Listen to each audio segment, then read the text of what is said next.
Where were you born, Sarah? I was born in a town called Arkansas City, spelled like Arkansas, but Hmm. we pronounced it Arkansas City, Kansas. And Wow. that was a relatively small town and on the Oklahoma border where And you the grew up Cherokees there? are from. And that's where I grew up. Did you go to high school there? I went to high school there, and fortunately, I had a really good math teacher and a good chemistry and physics teacher. So you anticipated my question. Were you always interested in math and science? Um, well, sort of, but this was a very long time ago. It was in the 50s and 60s. And so even though I had those classes, it never occurred to me to be anything other than a nurse or a teacher. I really thought those were the only careers that were open to me as a woman.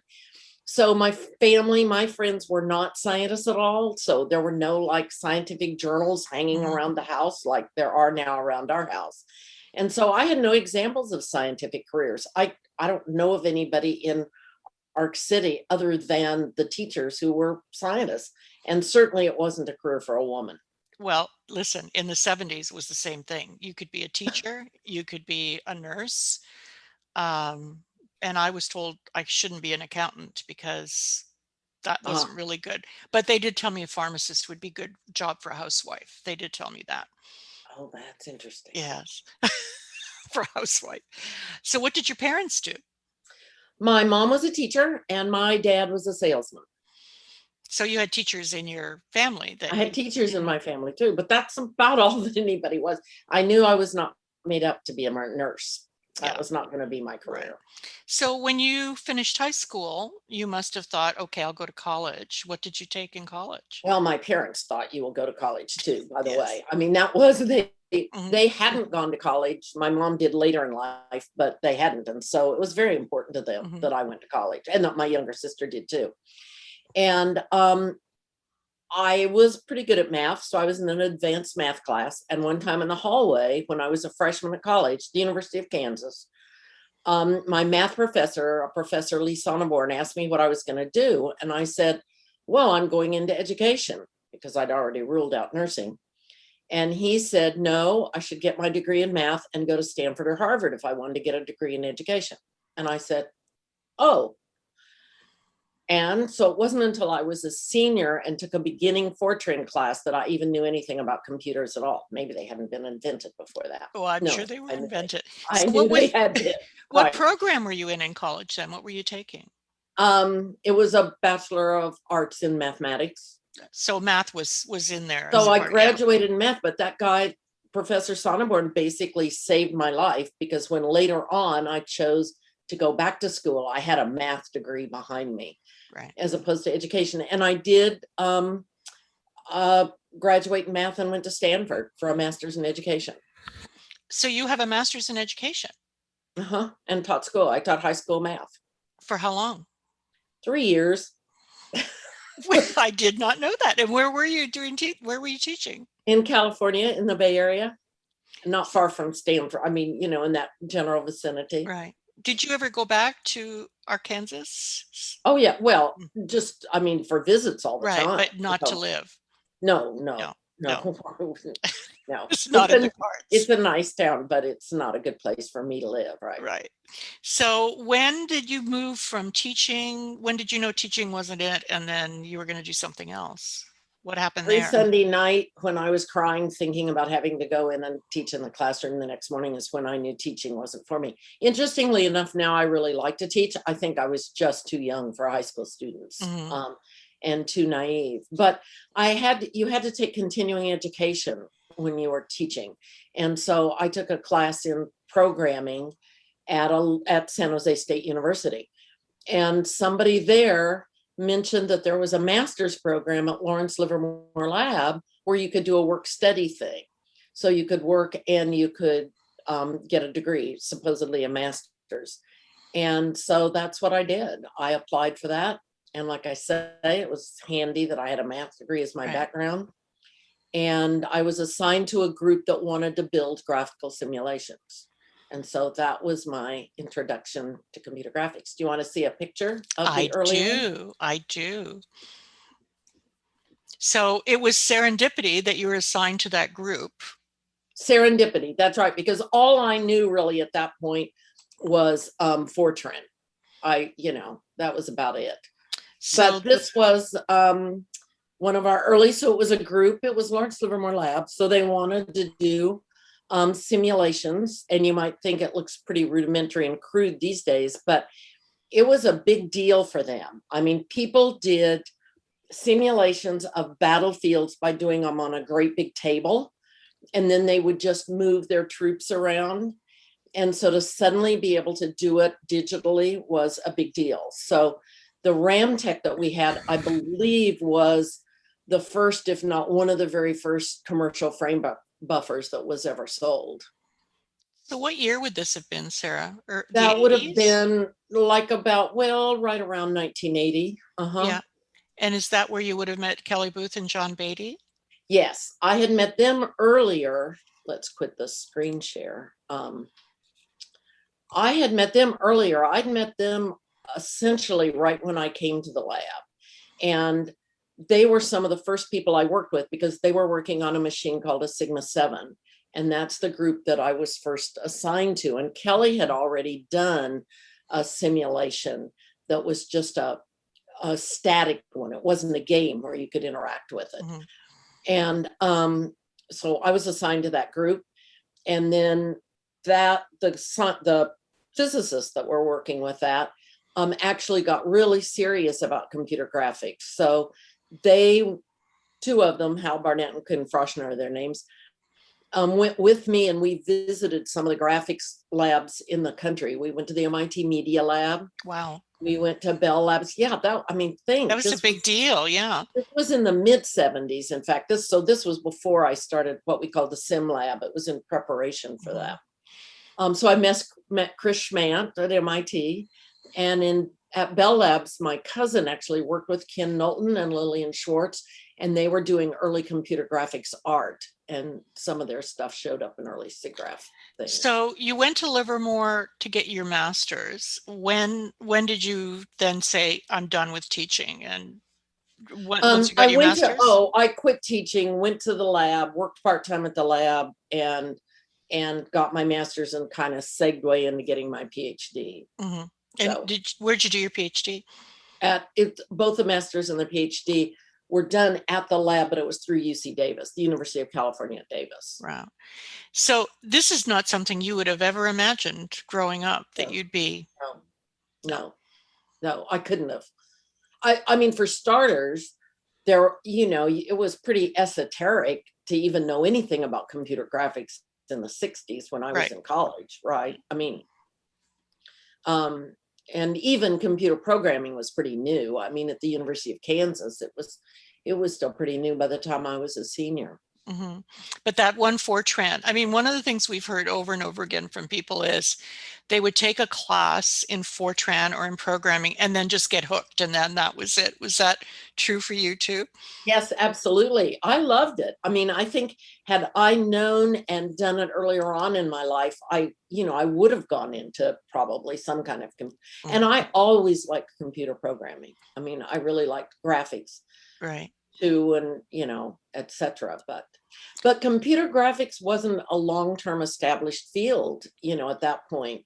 So I also didn't have anybody that I could know I mean, there were other colleagues about my age, like Kelly and John. Right. John was younger than I am, I think, and Kelly's about my age, and George Michael was at the lab, so he's a little older, but hadn't been in computer graphics basically much longer than anybody else.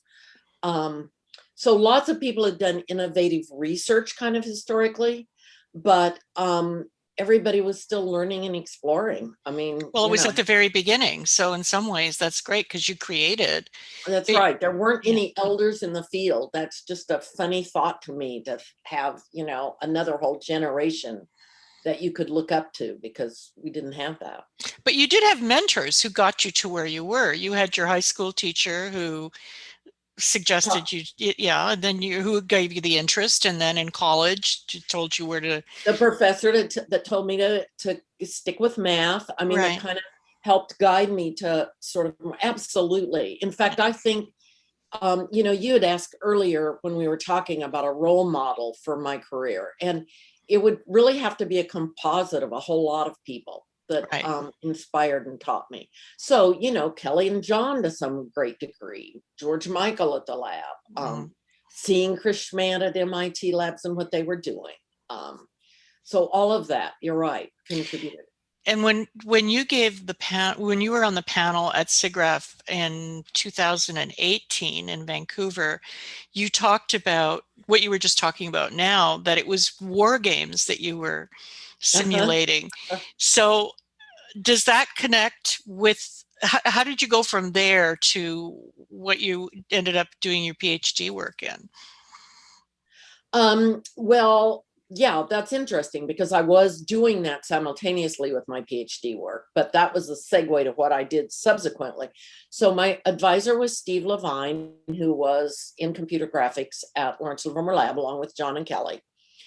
And so you would say he'd be another sort of mentor of mine. And he had this idea that you could use sound as well as graphics to convey data information.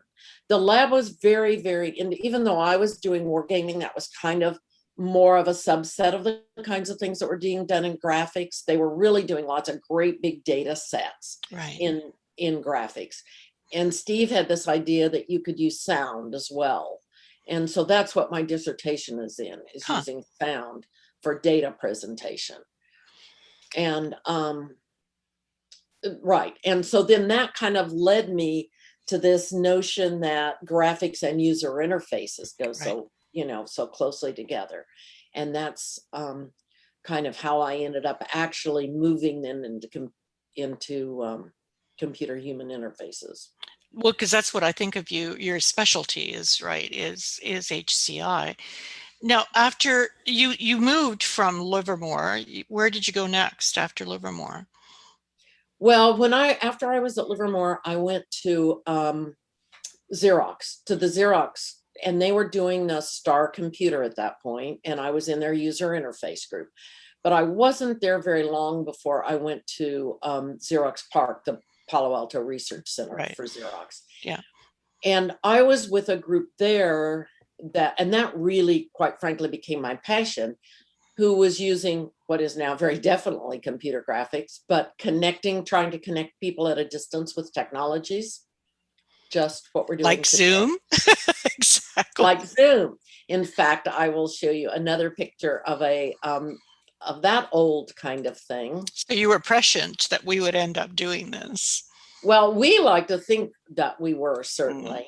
So this was around like late 80s, early 90s. We called it portholes. And so it's a camera in everybody's office. Now, in those days, we didn't have them built into our computer like we do now. Right. And so we had actual cameras. And these people on the top row are in Cambridge, England, and the people in the bottom row, their offices are in Palo Alto, California.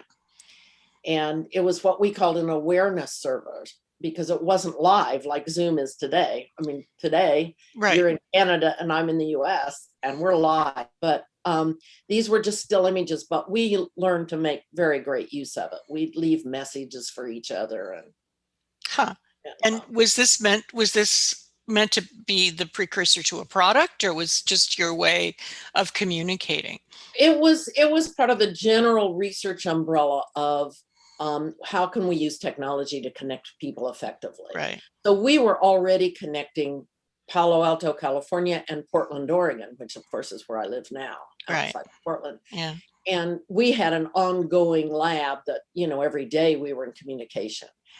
And unlike Zoom, we actually ran all the time. So if I just left my office and came back in, I'd go, "Oh, hi, Adele," if you were working, and I'd go on doing my thing. Only, of course, there were lots of us. And we had to use analog in those days. It was in the 80s. But of course, today it would be all digital graphics. Yeah, that's right. So somewhere in all of this, since this is for SIGGRAPH, you started going to SIGGRAPH. Oh, yes, I did. What was your first SIGGRAPH? My first, as you and I've shared many a SIGGRAPH. That's right, we have. My first one was SIGGRAPH 77, which was in San Jose. Mhm. And there had been 4 SIGGRAPHs before that. I thought there were only a couple, but I actually just looked it up. And there were, 74. Yeah, it was the yeah, first one. Yeah. 74 each. And John Meads, yeah. Oh, John Um, Meads. Yeah. yeah, but there were 4, but and each one I think was successful. But this one was in the Silicon Valley because it was in San Jose, and which is very close to Lawrence Livermore Lab, of Right. course. And it was the first one to have formal commercial exhibits. Oh, So so it that's really broke ground on that. it Yeah. really broke ground. And I think the first one they expected like 300 and 600 came in Colorado or something like that. And I think we expected a few thousand and more thousand came. I mean, it was a big issue about, are we going to have to cut off letting people in? Mhm. But I didn't just go. I was actually on the committee. Steve Levine, my dissertation advisor, and other people from the lab were involved. And so I was actually on the conference committee. So that was your first activity with SIGGRAPH? It was your first conference and you were on the committee. Yeah. What did you do? What was your role? I don't exactly remember. What I really remember is that, because everybody was doing everything, of course, I remember taking registrations, as people were coming in, right? Right. And I don't remember even if anybody could register ahead of time. I suppose they could, but people weren't. And I had been told strictly that absolutely nobody was getting in without paying, right? And remember, this is my first SIGGRAPH. You know what's coming, right? I do. Somebody walks up and I say, it's X dollars. And they say, well, I'm. Yeah. Do you know who I am? Yeah, it was, do you know who I am? That's right. And the answer was no. And they wanted to see my boss, the conference, whoever, Jim George or Steve or somebody, who, of course, immediately let them in. Of course. So that was your introduction to SIGGRAPH. That was one of my introductions to one of the SIGGRAPH luminaries, right? Well, I first met you in 1982 when you were on the EC of SIGGRAPH. I believe you were the secretary on the EC. So you moved your way up from being on the conference committee to being on the executive committee. Right. Well, and then of course I went on to ACM's executive committee. Oh, I'd forgotten about that. Oh, that's Yeah. right. So That's right. So one of the things you guys had asked when you were saying what we were going to do this is, you said, how did it contribute to my career? Right. And there's certainly a lot I can say and will continue to say about graphics, but it also gave me this kind of chance at leadership. So I had this sort of dual thing that I was getting. I was getting the technical and the expertise and that kind of thing, but I was also, by working on conferences, I learned a lot. And I would say forged some really, really strong friendships, yours being one of them.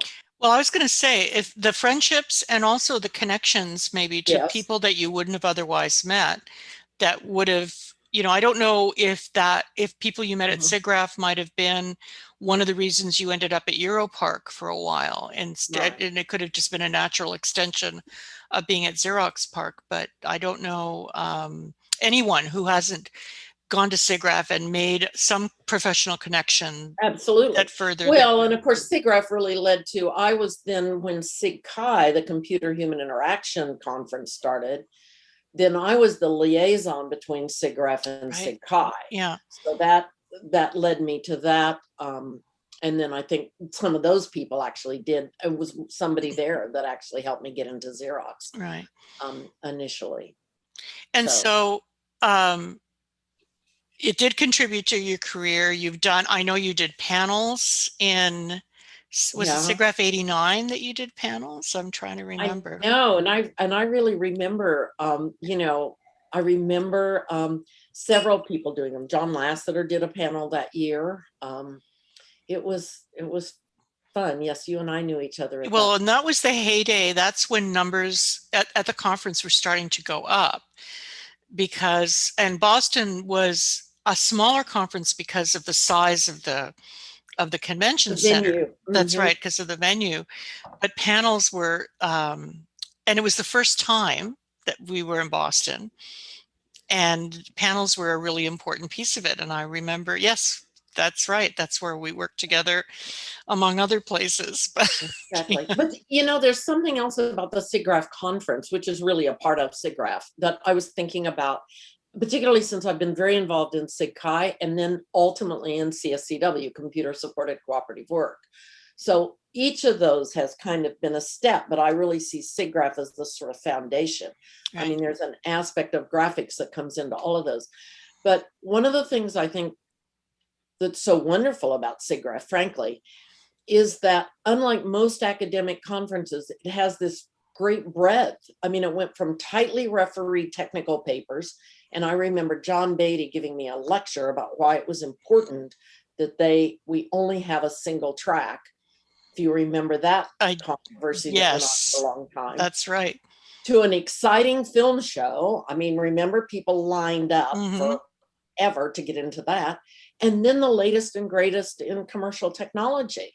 So you got all of this when you came to the conference. It wasn't sort of just one or the other. Well, and also different kinds of people, because one of the things about SIGGRAPH that I think has been really instructional for me as I worked through my career is that there are artists and people in technology, like strictly academic computer scientists, but who've learned to work together. And that wasn't always the case in the earlier years, but that's certainly one of the hallmarks of the organization. Oh, absolutely. And we were thrown together. And when I was thinking a little bit about this, you were talking about influences and things.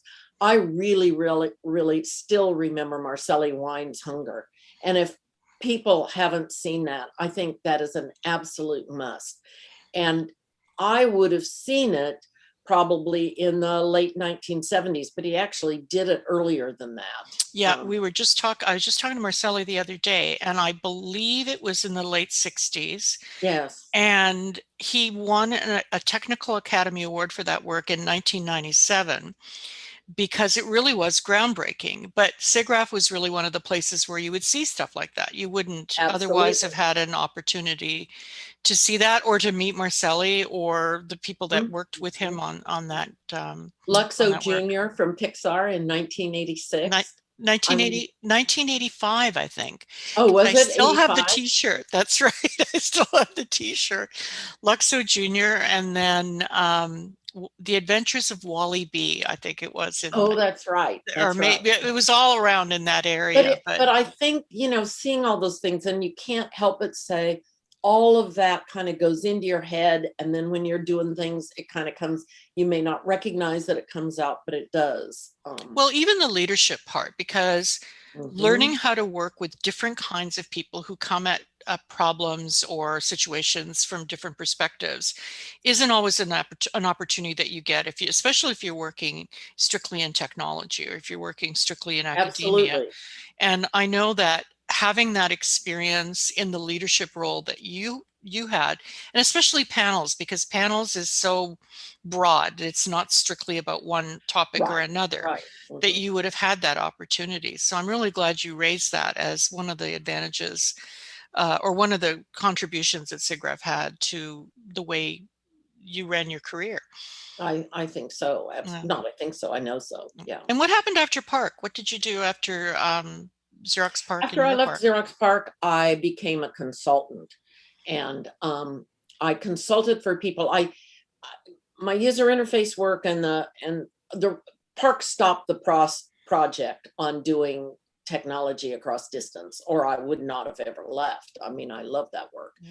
And so when I left PARC, but we did some more work subsequently that again has a foundation in graphics, because we did like that awareness server, the portals thing. We did shared drawing work, when you draw together, and Zoom has, a piece of that we can share a whiteboard. We did a lot of early work in that. Interesting. Yeah. And of course the media lab, other people did too, but I became a consultant. I'd worked with anthropologists and at PARC.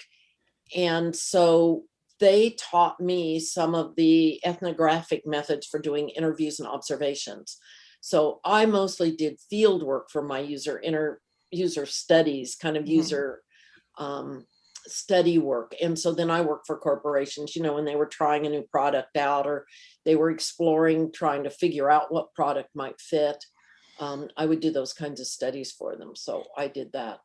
So when you think about, I'm just thinking back to your work on the games, the war games thing. Uh-huh. When you look at the state of the gaming industry now, first of all, would you have ever at the time thought this was going to turn into what it has? Well, no, yeah, no kidding. Yeah, And first of all, just what we call the sim lab, the simulation lab.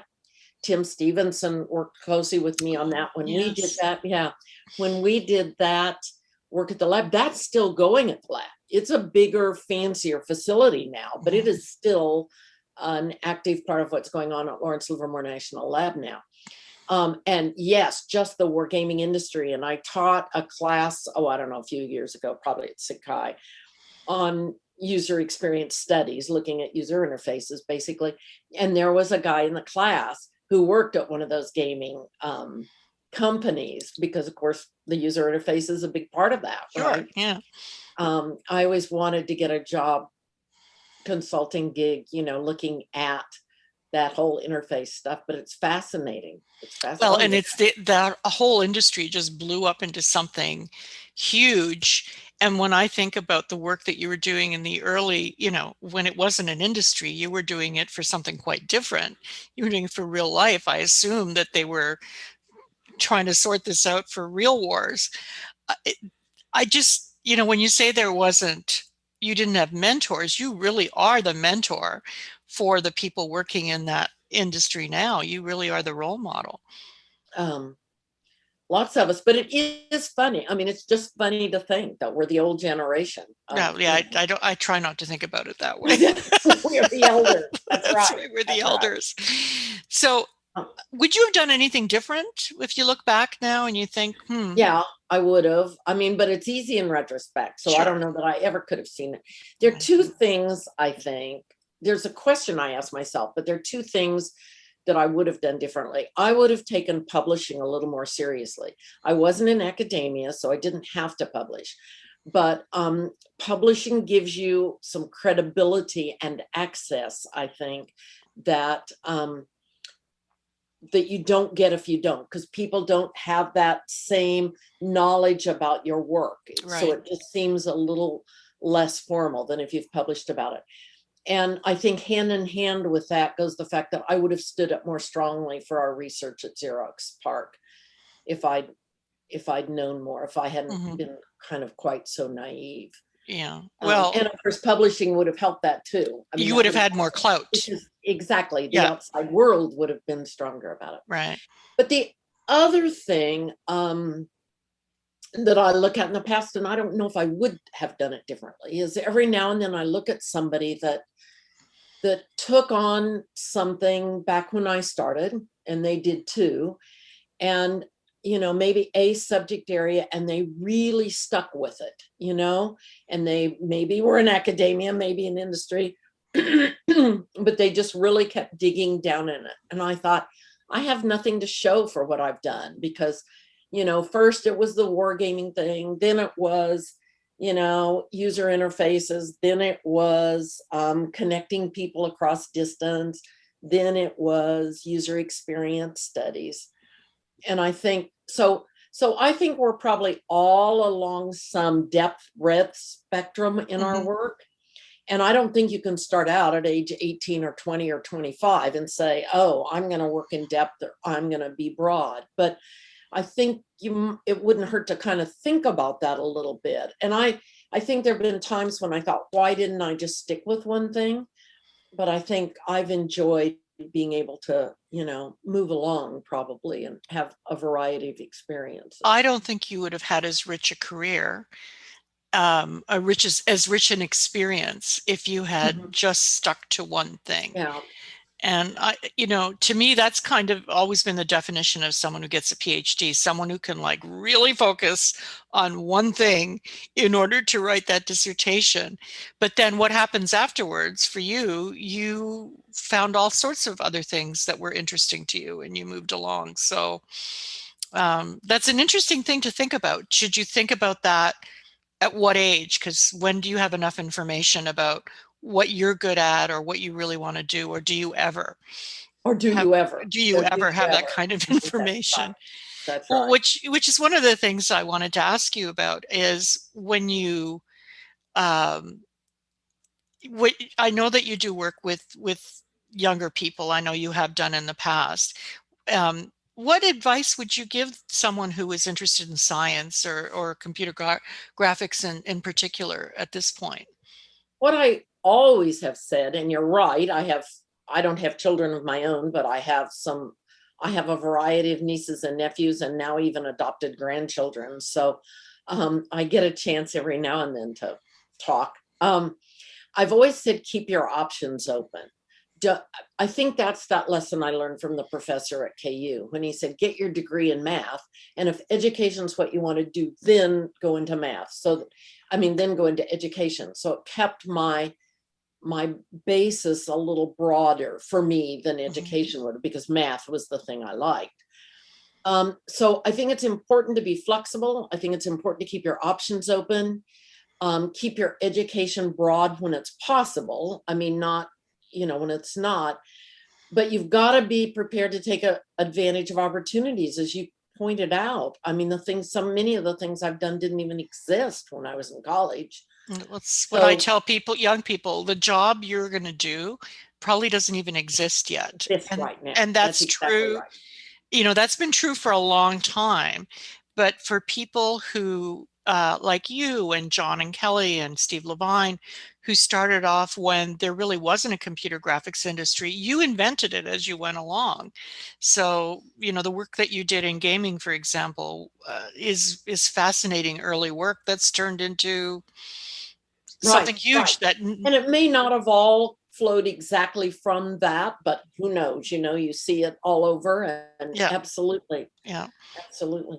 The other thing I think, and I haven't actually said this as much to younger people when I talk to them, or I was on a panel at the lab not very long ago for high school students that were visiting the lab, is look for mentors, look for people that you can reach out to and talk to that aren't overly judgmental. They can either be in a field that interests you, or just people who are willing to listen to your ideas and plans, and that are willing to give you kind but critical feedback. Hmm.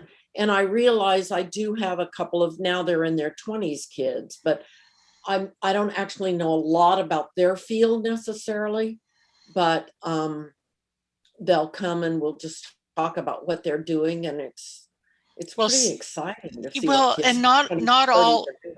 Yeah, not all advice is field specific. It's things like Right. keeping your options open and being flexible. And if we haven't learned anything else in the last year and a half, it's about being flexible and understanding That's right. That's what you right. can and cannot do. That's right. This year has taught us that. That's That's right. right. Yeah. Um, we talked a little bit at the beginning about the jobs that were open, the careers that were open to women. And how do you see that changed over the years? It's changed enormously, of course. If nothing else, people are at least aware. I mean, women, girls now, Mhm. I don't know, in Arc City, that, it'd be interesting to go back to my hometown and talk to some high school girls there, particularly ones that were doing well in in math and science. I Right. mean, so that it would be, and asking them what they see as options, because I'm aware now, I mean, that from my own field, and because I live with a scientist, we have magazines and books and things around that kind of open your eyes to possibilities. But certainly, if you look around, I mean, you see women going to space, you see women, and there would be more female teachers in sciences that might, in fact, open you up to more stuff. I think, however, that we can't pretend that there isn't still some built-in assumptions about, the capabilities of, or the place for women Mm. in, Well, maybe that's not so much in science. That might be a more open one than some fields. well, I would say that that's one of the really important reasons to have female role models who you can say, oh, well, if Sarah could do it, then could I see can why. do it too. And especially going back, I think that would be an interesting exercise for you to go back to Arc City I know, I hadn't to thought your about high it. school and say, this is what I thought. Maybe the next time I'm coming back, I should ask if I can come talk in a high I school math class or I something. bet you would inspire so many young girls who would have never considered it just by doing that. And, role models are so important because if you don't see Yeah, yourself, how do you know and that's why right. we didn't, we saw teachers and nurses That's right. and that That's was right. it. Hmm. Yeah, that was it. And other than that, there just were no other Yeah. options. So, and Yeah. the other thing I will say, and I'll say it for you, but I know you're going to agree, is that there was this cadre of women in the 80s at SIGGRAPH who were just so Yeah. powerful that Yes. really made a difference to both the organization, but also the field, and really inspired a lot of other young women. And I put you in there along with Ingrid Carlbaum and Maxine Brown and Brown. Pat, Pat Cole. Yes.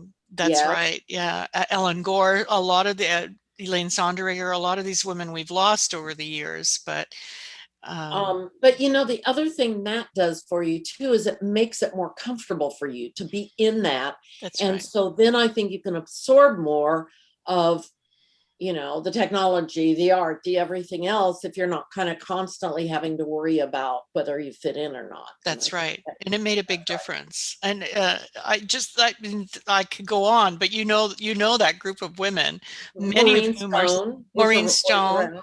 Copper Hmm. Gilloth, Jane Veeder. I mean, those are all Yeah. women who, broke ground really, and were doing everything from art to, stuff in industry.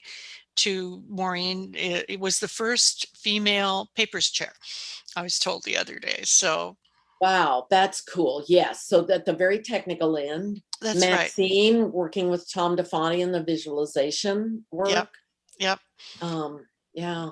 It's No, it's you're really right. interesting to see where everybody's gone and that we're still all in contact with each other. At And so, various, that's right. That's yeah. right. And Absolutely. SIGGRAPH is really what brings everybody together, right? It's the one place, and I'm so looking forward to when we can all get together again in Vancouver in 2022. So, 2022. yeah, so that I think that's one of the things everyone at SIGGRAPH is looking forward to, is being able to see each other and Oh, absolutely. yeah. So I what's happening in 2021? Is it still going to be virtual? Yeah, it's going to be virtual. It's going to be virtual in 2021. But the plan is to do sort of a hybrid in 2022 so that people who aren't able to come are still able to participate in some way. But obviously it's in process, right? In progress now, and trying to figure out what it's going to be.